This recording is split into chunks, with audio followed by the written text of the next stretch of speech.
Good morning, my brothers and sisters, and welcome back to another Good Morning Grief Devotion. It's your boy, Pastor Corey Allen Duncan Sr. So excited to have this wonderful opportunity to come to you today to lead you in a very special way in today's Good Morning Grief Devotion. This is the daily grief devotion that is strategically designed to help you to navigate through your grief one day at a time. What is grief? I'm so glad you asked. Grief, my brothers and sisters, it is the natural and normal response to loss, change, and transition that results in the expressions of feelings and emotions.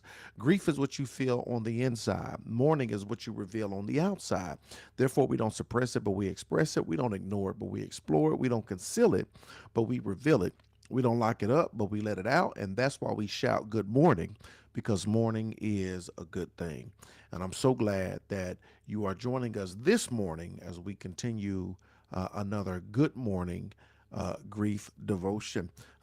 Make sure you like, share, tag somebody in this post. If it's a blessing to you, then it probably will be a blessing to them. If you know somebody that's dealing with loss, change, and or transition, somebody that is going through, somebody that may be grieving a loved one or something that has happened in their life, tag them in this post. It will be a blessing to them. Well, today is day 172. This message is for me and for you. We're going to talk about I'm finding ways to use my potential. I'm finding ways to use my potential. I have gifts and passions. I'm naturally good at certain things, and I'm drawn to certain things. As I work on developing my new self identity, I'm paying particular attention to my gifts and passions. One thing about grief is that when you start to grieve and you start to mourn and you start to navigate through the grieving process, you start to develop a new self identity. That things have changed, things are not the same, and there is a new you that is emerging. As you navigate through this pain, as you navigate through the process, as you go through this, something is different, right? That things begin to change. You begin to evolve. You begin to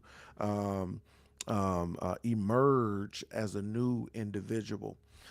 It's kind of in a way when you look at strength training or lifting weights. People lift weights. When you lift weights, you're tearing down the muscle. You're tearing down the muscle only for the muscle to build itself back through protein and sleep and through the right diet and all of these things. After lifting weights, the muscle builds itself back, but it builds back stronger. It comes back better. It comes back with more power and more strength. When you go through grief and you navigate through a season of grief, it's like it breaks you down, right? The loss, the change, the transition, it breaks you down. You go through a season of pain. You go through a season of all of this, but you got to understand it breaks you down. But as you navigate through the process and you not just grieve, but you mourn, you are building yourself back up, that you are emerging anew, that you are bouncing back, that you are coming back stronger, right? So a new self identity is emerging. This is part of what happens as you build back stronger. What happens is you begin to realize you got gifts and you have passions, that you're naturally good at certain things. You're drawn to certain things. You got to work on developing your new self identity and pay particular attention to your gifts and your passions. Out of this, what gifts or passions have emerged, right?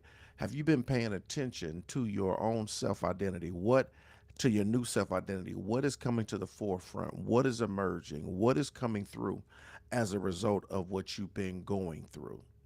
What have I always wanted to do but haven't yet done?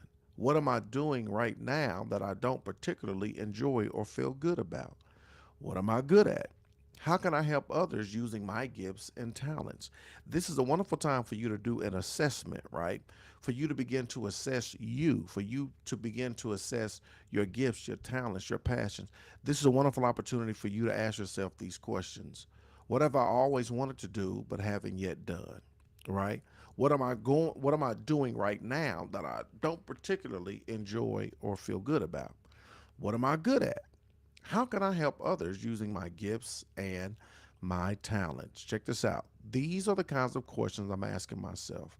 I'm trying new things as I search for fulfilling answers. New identity. As a new identity emerges, you try new things, right? Grief brings about an awareness, the brevity of life, the importance of life, what's important.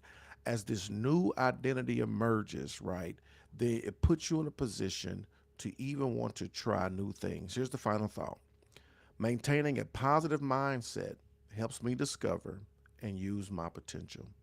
Maintaining a positive mindset helps me to discover and use my potential. As you navigate through this process, you maintain a positive mindset, discover, use your potential, get to know more about you.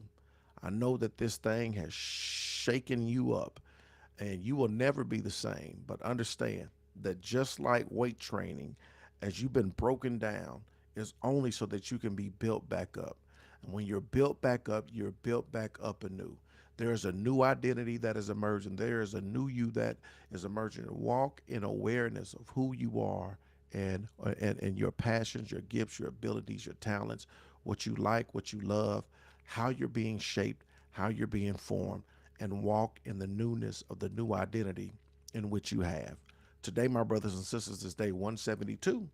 Told you this lesson was for me and for you. I'm finding ways to use my potential.